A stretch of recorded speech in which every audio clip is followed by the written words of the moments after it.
What's going on, guys? We are back with the Mach 1 method. Coach Jason here. Coach Patrick. We're going to talk to you about coaching and programming. Which is better? Which is more important? Pat, what does good coaching or good programming even look like? So I think to have this conversation, we need to have a good understanding of like what a coach should be doing. So good coach versus a bad coach, right? So a good coach, you're going to find, takes each session and analyzes it from the start, checks in with the client or the member. Now, if they come in and they're green light, like you take advantage of that and you work with it. If they're coming in, they had a stressful day at work, they have these aches and pains and balances, if they're sitting in commuter traffic for way too long and their hips are too tight, like being able to think on the fly, adjust, accommodate, and individualize a program is a good form of coaching, right?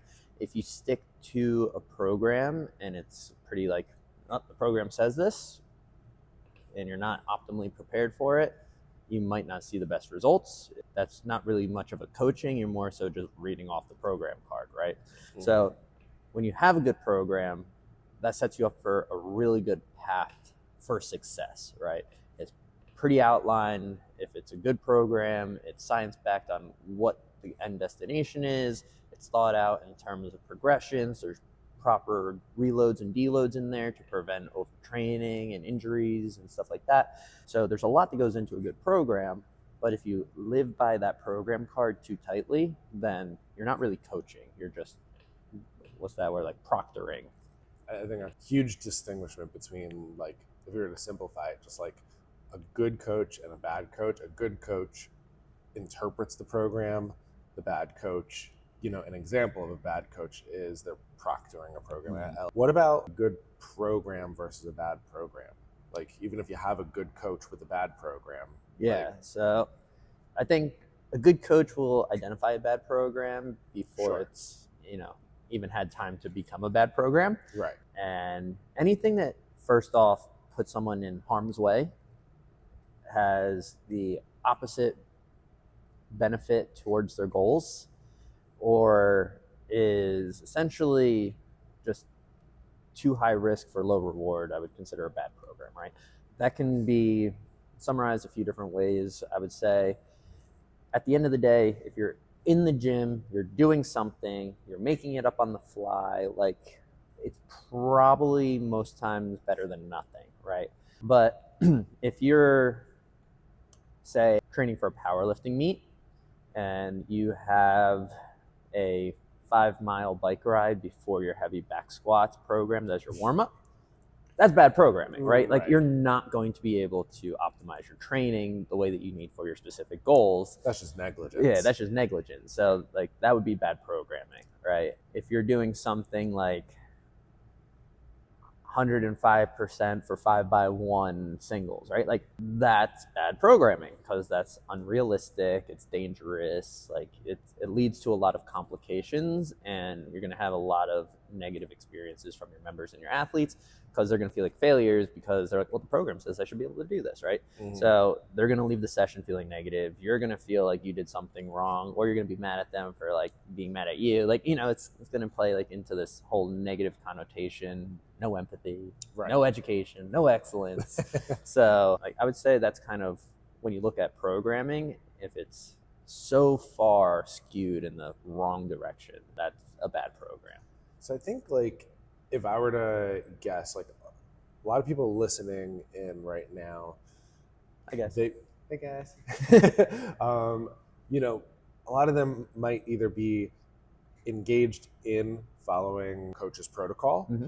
or following a program. But I think there might be a good audience of people who are ready to get started with one or the other. And, I guess, what are your thoughts on, like, starting with a coach versus starting with a program? And what would be, like, key identifiers of, are you going down the right avenue? Because if you're going to invest your time and your effort with a coach, mm-hmm. and they're not doing their job that well enough to suit your goals, that's not good. And if you're just going to invest your time, your effort, and your money into buying someone's program that they made, mm-hmm. and it's also not like the most suitable thing for you, like, So how would you kind of talk through and advise someone how to identify and invest their time and their money into the right thing? So try and keep up with me. There's gonna be a lot of zigzags here. You're better off having a good program compared to a bad coach, but you're better off having a good coach compared to a good program. And you're obviously better off having a good program over a bad program and a good coach over a bad coach, right? So there's kind of like a ladder, like a tier system. Yeah, a little zigzagging up, right? So Right. it's like a hierarchy, right? So if you have what's a at the good bottom? coach, the bottom is bad coach, bad program. Like absolute worst. Like Right. you're just not going to have a good time. What's a step above, that? Bad coach, good program. And then above that? Good coach, bad program. And then above that would be good coach, good program. Good program. And the reason I tier it that way is bad program, bad coach. Like obviously you're getting the worst. You're getting the worst of the worst, right? Right.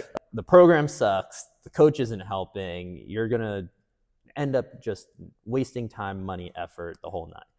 If you have a good program and a bad coach, at least the bones of the program's there. And if they're just proctoring it, like at least the bones are good, right? Mm-hmm. If you have a bad program but a good coach, it's going to be pretty dynamic. You're going to use the skeleton of a bad program, and then a good coach will be able to identify like, hey, this isn't the right move. Let's go lateral here. Let's go lateral that way, right? So you take someone who has maybe like a back squat in the program, and you see that they're coming in with tight hips. They're looking to essentially still get the lower body work in. A good coach is going to identify that, put you in a split stance, say, hey, you can stack your posture better this way, or whatever variation, based on the situation is best. A good coach can identify and make that adjustment on the fly. Right. Then if you have a good program and a good coach, like now you're just capitalizing on it, right? Like the stars align, everything's going. Now you just need the athlete to have good energy that day, and you're cooking with fire. Right. And I think something important to highlight too is in that top tier example of good coach, good program. A good program is fluid and dynamic based on what the person doing the program is ready for that day. And you mentioned that at the beginning, but just to kind of re-highlight that, I think that's an important distinguishment. It's not just like, well, this is the plan, and you don't have any sort of lateralization implemented into that. I think personally, like I can relate to this. When I first started powerlifting, I followed probably like a good program. It was a generic, the Texas method program, right? Just like it's a generic 5x5 program. I made a lot of progress. I was still a beginner in powerlifting. So like I saw a lot of strength gains, but there were plateaus that the program itself can't foresee. Like everyone's going to have an individualized experience with it. And that's what I think a good program, meets its end, is when there's no coach to identify, here's the plateau, here is like the tipping off point, right? So for me, like whether it's working with you or working with like, any, like maybe someone like AJ from Alliance or something like that, like anyone who's able to identify like, oh, like, hey, do you know that you're doing this? Like you need these exercises in your program to help overcome this obstacle. And it's like, oh, okay, I need to do that. And then I start doing that. And now I'm able to like get back to that good program and continue to make the gains. But like without that good coach to see it, then there's like an obstacle that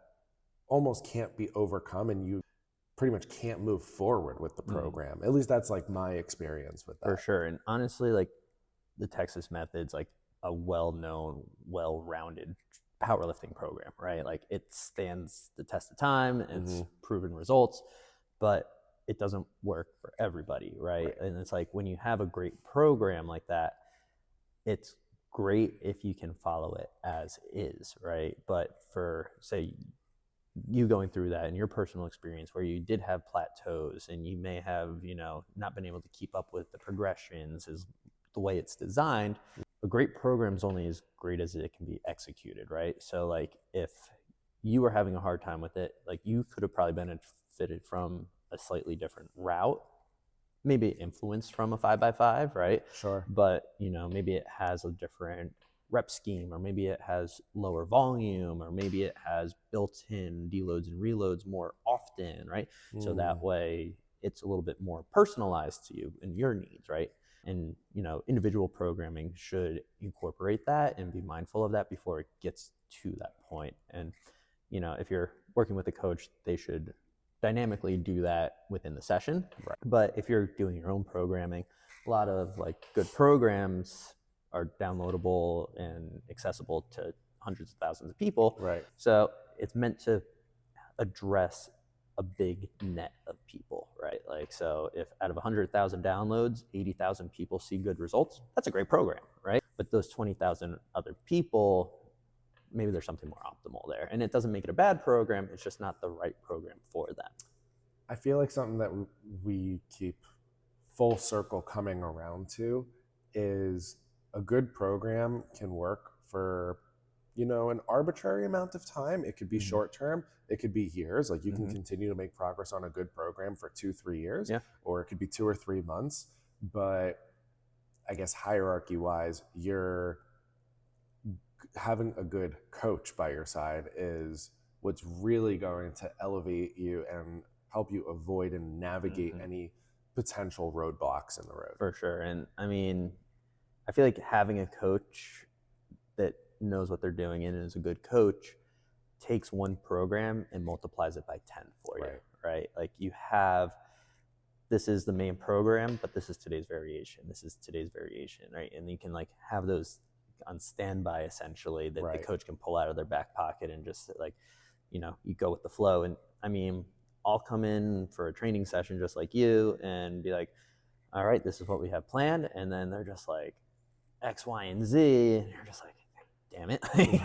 All right, well, there goes my ideas, right? So now we're like, all right, let's listen to what they have to say. Let's figure out. Now we're running through our anatomy maps in our head. And we're just like, all right, we can do this. And then it's like, biomechanically, we should shift to that. And then it's just like the feedback from the client tells us this, right? And now we're crafting that program based on the information we're getting. It's very dynamic, right? Yes. So I had someone today, I had high volume back squats. We wound up going rucking.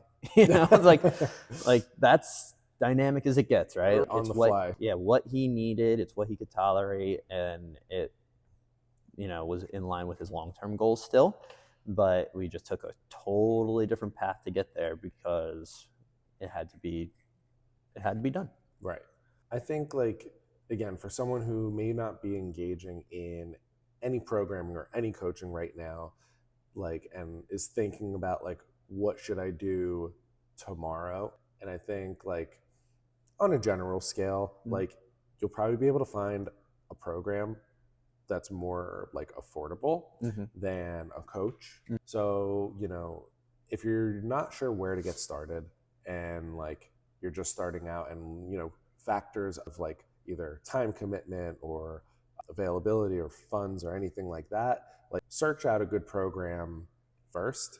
But I think while you're searching for that good program, you're probably going to come across that it's designed by a good coach. And that's probably the roadmap a new person might follow is start with, finding the good coach. They'll probably have good programs for you to follow.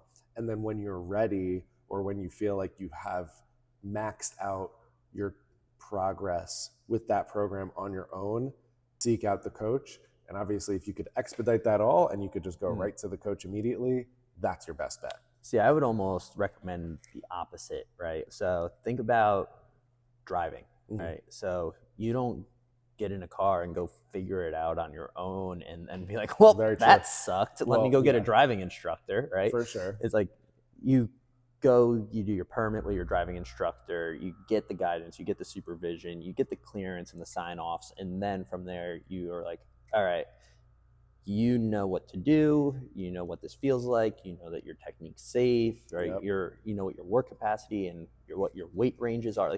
All that stuff gets established by working with a coach. And and you then can go to the and program. then you can go to the programming, and then maybe you have less your hands-on. then you have your touch points where you stay in contact with a good coach. Like, hey, how's it going? How's the family? This, that. Like, you mind checking out the squat video real quick? Like, like you slide one of those in there. Like, yeah, no problem, right? Right. So I guess those are like two different like types of starting points, like two different beginners in a sense. I think like both can be applicable because like I totally agree with you. Like starting off, getting the instruction is going to be beneficial. Would you say that there's anything that comes to mind as far as like an initial marker for like, or an identifier for either one of those individuals? It's like, hey, if you do this or this or you whatever, like you should seek out the coach or you should seek out the program or whatever. Like what would be like some things that come to mind? So I have two answers to this. First answer I have is financially, right? Sure. So if you have the means to get a coach, do your research before you even hire anybody, right? Of course. First and foremost, like if you come here and you're just like, I don't like Patrick and Jason, like we're not good coaches for you, save your money. Like that's a bad investment, right? But if you find a coach that works for you, then from that point, that's going to be probably the best money investment you have for your health and fitness, right?